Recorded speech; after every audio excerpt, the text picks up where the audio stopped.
fratelli e sorelle.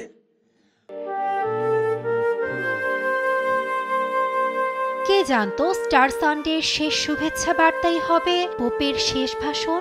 মৃত্যুর আগেও বরাবরের মতোই বিশ্ববাসীর উদ্দেশ্যে যুদ্ধ হানাহানি বন্ধের বার্তাই উচ্চারিত হয় পোপের কণ্ঠে। হাজার হাজার ভক্ত অনুসারীকে কাঁদিয়ে স্টার সানডের পরদিন সকালে শেষ নিঃশ্বাস ত্যাগ করেন তিনি। দীর্ঘদিন অসুস্থতায় ভোগার পর ৮৮ বছর বয়সে চিরবিদায় নিলেন রোমান ক্যাথলিক চার্চের প্রথম ল্যাটিন আমেরিকান এ নেতা।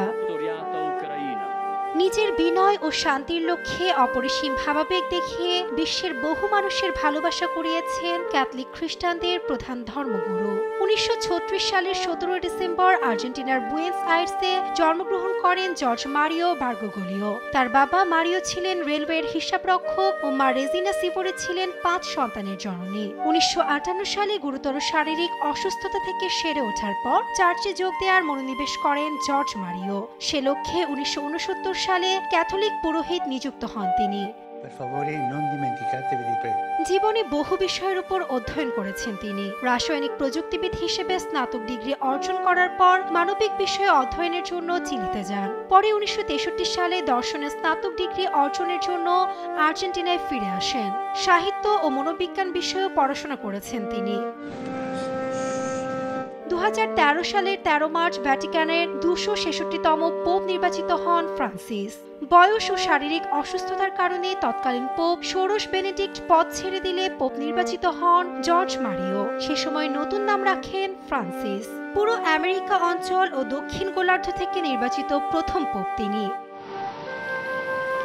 জীবন জুড়ে নম্রতা ও দারিদ্র্যের প্রতি গভীর সহানুভূতি তাকে বিশ্বের বহু মানুষের ভালোবাসা এনে দিয়েছে।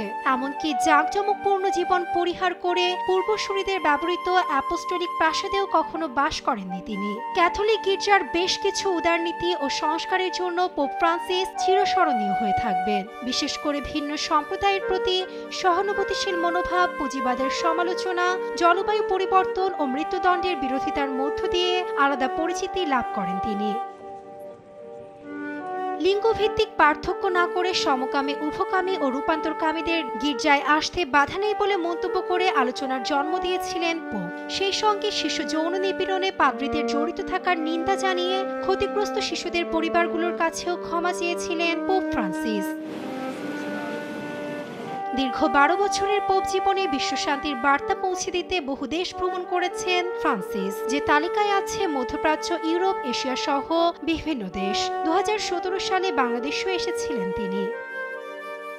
ভ্যাটিকানে স্থানীয় সময় সোমবার সকাল ৭টা৩৫ তার বাসভবন কাসা সান্টা মার্তায় শেষ নিঃশ্বাস ত্যাগ করেন ফ্রান্সিস। এর মধ্য দিয়ে শেষ হলো তার সুদীর্ঘ পোপ অধ্যায়ের। নাসরিন আক্তার, নিউজ ডেস্ক, দেশ টিভি।